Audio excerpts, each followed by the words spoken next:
Welcome to arts achievers 11th தமிழ்ல 2 days பிளான்ல வந்து பாத்தீங்கன்னா எப்படி 70 மார்க் ஈஸியா வாங்குறதுன்னு. ஸோ 70 மார்க் வாங்கணும் அப்படின்னா நீங்க ஒன்றும் பண்ண தேவையில்ல. இந்த 2 டேஸ்ல வந்து பாத்தீங்கன்னா நீங்க என்ன படிக்கிறீங்களோ அதை மட்டும் தரவா ரிவைஸ் பண்ணிக்கோங்க.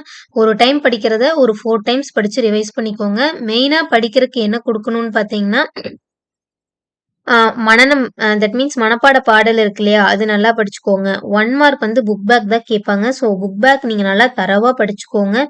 ஒன்ஸ் நீங்க முடிஞ்சா ஒரு டெஸ்ட் கூட எழுதி பார்த்துக்கலாம் 1 மார்க்க பொறுத்த வரைக்கும். அண்ட் தென் வந்து பார்த்தீங்கன்னா, பகுபது உறுப்பிலக்கணம், இலக்கண குறிப்பு, புணர்ச்சி விதி, அணி இதெல்லாம் வந்து ரொம்ப ரொம்ப இம்பார்ட்டன்ட். அணியை பொறுத்த வரைக்கும் பார்த்தீங்கன்னா, கண்டிப்பா உங்களுக்கு 4 அணி தான் இருக்கு 11th. ஸோ அந்த 4 அணியில ஒரு அணி கன்ஃபார்மா வரும். அதுலயும் வந்து பார்த்தீங்கன்னா 11th பொறுத்த வரைக்கும் திருக்குறள்ல வந்து இருக்கக்கூடிய அணி சரிங்களா? ஸோ இந்த அணியெல்லாம் வந்து ரொம்பவுமே இம்பார்ட்டன்ட், ரொம்பவுமே முக்கியமானதும் கூட. இதை வந்து பார்த்தீங்கன்னா ரொம்ப நல்லாவே படிச்சு வச்சுக்கோங்க. இதை மட்டும் படிச்சீங்கன்னாவே நீங்க ஈஸியா 40 மார்க்ஸ் ஸ்கோர் பண்ணிடலாம். ரிமைனிங் இருக்கிற 40 மார்க்ஸுக்கு நீங்க என்ன பண்ணணும் அப்படின்னு வந்து பார்த்தீங்கன்னா, மொத்தம் 8 இயல்ல 4 இயலுக்கான குருவினா, சிறுவினா, பெருவினா 3யுமே நீங்க வந்து நல்லா தரவா படிச்சுக்கணும். ஒரு 4 சாப்டர் தான் நீங்க நல்லா படிக்க போறீங்க. ஸோ அந்த 4 சாப்டர்ல வந்து பாத்தீங்கன்னா ஒரு 3 சாப்டர் திரும்ப திரும்ப படிச்ச சாப்டரா தான் இருக்கும். மேக்சிமம் வந்து பாத்தீங்கன்னா ஃபர்ஸ்ட் 2 சாப்டர் உங்களுக்கு வந்து ஃபர்ஸ்ட் மிட்டம்ல இருந்தே படிச்ச மாதிரி இருக்கும். அதுல எந்த தப்புமே வராத அளவுக்கு நீங்க ரொம்ப நல்லாவே படிச்சுக்கணும்.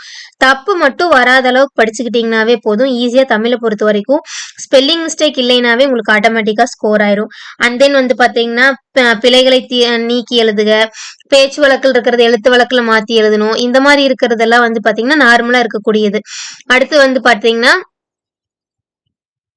கலைச்சொற்கள் இந்த மாதிரி இருக்கக்கூடியது எல்லாமே வந்து பாத்தீங்கன்னா ரொம்ப ரொம்ப இம்பார்ட்டன்ட். ஸோ கலைச்சொற்கள் எல்லாம் பாத்தீங்கன்னா 2 மார்க் வந்து ஈஸியாவே வாங்கிடலாம் அதுல எல்லாம். ஸோ அது ஒரு லெசனுக்கு வந்து பாத்தீங்கன்னா ஒரு 3, 4 அப்படிதான் இருக்கும். அதே மாதிரி வந்து பாத்தீங்கன்னா அந்த இக்கு இப்பு இதெல்லாம் சேர்த்து எழுதுறது இதெல்லாம் வந்து பாத்துக்கணும். அடுத்து வந்து பாத்தீங்கன்னா பழமொழியை கொடுத்து அது வந்து வாழ்க்கைக்கு நிகரானதா எழுத சொல்லியிருப்பாங்க. ஸோ இதையெல்லாம் மட்டும் பாத்தீங்கன்னா நெக்ஸ்ட் 40 மார்க் உங்களுக்கு வந்து ஈஸியா ஸ்கோர் ஆயிரும். ஸோ 1 மார்க் அணி, பகுபது உறுப்பிலக்கணம், இலக்கண குறிப்பு இதெல்லாம் பார்க்கும்போது உங்களுக்கு ஃபர்ஸ்ட் 40யும் செகண்ட் 40 நீங்க ஈஸியா ஸ்கோர் பண்ற மாதிரி கட்டுரைன்னு சாரி அது என்னது துணைப்பாடம் இந்த மாதிரிலாம் இருக்கு இல்லைங்க, இதெல்லாம் வந்து ரொம்ப நல்லாவே படிச்சுக்கணும்.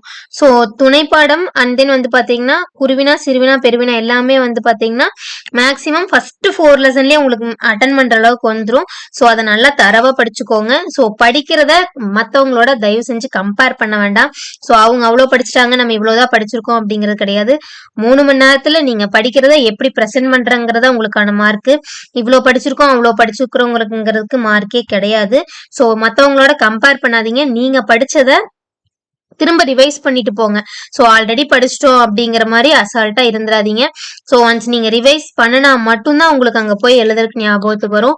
ஸோ ஒரு சிலருக்கெல்லாம் வந்து பாத்தீங்கன்னா ஃபர்ஸ்ட் ஸ்டார்டிங் வேர்டு மறந்துடும், இடையில இருக்கிற எதுவுமே ஞாபகத்துக்கு வராத மாதிரி இருக்கும். ஸோ அந்த மாதிரிலாம் இருக்கிறவங்க திரும்ப திரும்ப ரிவைஸ் பண்ணுங்க.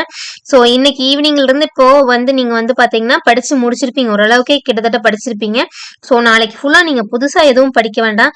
அப்படியே புதுசா படிக்கிறதா இருந்தாலும் அப் டு 11 o'clock கூட புதுசா படிக்கிறத ஸ்டார்ட் பண்ணிட்டு அந்த டே ஃபுல்லாமே நீங்க என்ன படிச்சிருக்கீங்க அப்படிங்கறத ஒன்ஸ் புக்கை க்ளோஸ் பண்ணி வச்சா கூட உங்களுக்கு அது வந்து லைனா ரிமெம்பர் பண்ற அளவுக்கு ஞாபகம் வருதா மைண்ட்ல இருந்து அப்படிங்கறத ரீகால் பண்ணி பாருங்க. உங்களுக்கு அந்த அளவுக்கு தரவா இருந்துச்சுனாவே நீங்க படிச்சதை மட்டும் ஸ்கோர் பண்ணாவே உங்களால ஈஸியா வந்து 70 மார்க் எடுத்துட முடியும். தமிழ் வந்து ஸ்கோரிங் சப்ஜெக்ட் தான். ஸோ உங்களுக்கான ஸ்கோர் பண்ற மார்க் ஈஸியா அள்ளி கொடுக்கக்கூடியது வந்து தமிழ் தான் சொல்லுவேன். So all the best for your exam. So compare பண்ணாதீங்க. நீங்க படிச்சிருக்கிறதா நீங்க 3 மணி நேரம் எழுதுறதா. ஸோ எவ்வளவு படிக்கிறோங்கிறது முக்கியம் இல்ல, அந்த 3 மணி நேரத்துல நமக்கு தெரிஞ்ச விஷயத்த நம்ம எப்படி பிழை இல்லாம எழுதுறோம் அப்படிங்கறத ரொம்ப ரொம்ப இம்பார்ட்டன்ட். ஸோ அதனால பிரசன்டேஷனும் உங்களோட அந்த 3 மணி நேரத்துக்கு உண்டான ஞாபக சக்தியும் தான் உங்களுக்கு ரொம்ப ஹெல்ப்ஃபுல்லா இருக்க போது மார்க் ஸ்கோர் பண்றதுக்கு. ஸோ மற்றவங்களோட கம்பேர் பண்ணாம நல்லா எழுதுங்க exam. All the best for your exam. இதே மாதிரி இங்கிலீஷ்க்கும் நெக்ஸ்ட் வீடியோஸ் எல்லாம் போட்டுட்டு இருக்கோம். இது வரைக்கும் நம்மளோட ஆர்ட்ஸ் அச்சீவர்ஸ் சேனலை சப்ஸ்கிரைப் பண்ணாத இருந்தீங்கன்னா மறக்காம சப்ஸ்கிரைப் பண்ணிக்கோங்க. டெலிகிராம் குரூப்ல ஜாயின் பண்ணணும்னா ஒவ்வொரு வீடியோவோட கீழே டிஸ்கிரிப்ஷன்ல டெலிகிராம் குரூப்போட லிங்க் வந்து கொடுத்துருக்கேன், அதை கிளிக் பண்ணி ஜாயின் பண்ணிக்கோங்க. தேங்க்ஸ் ஃபார் வாட்சிங். Subscribe arts achievers channel.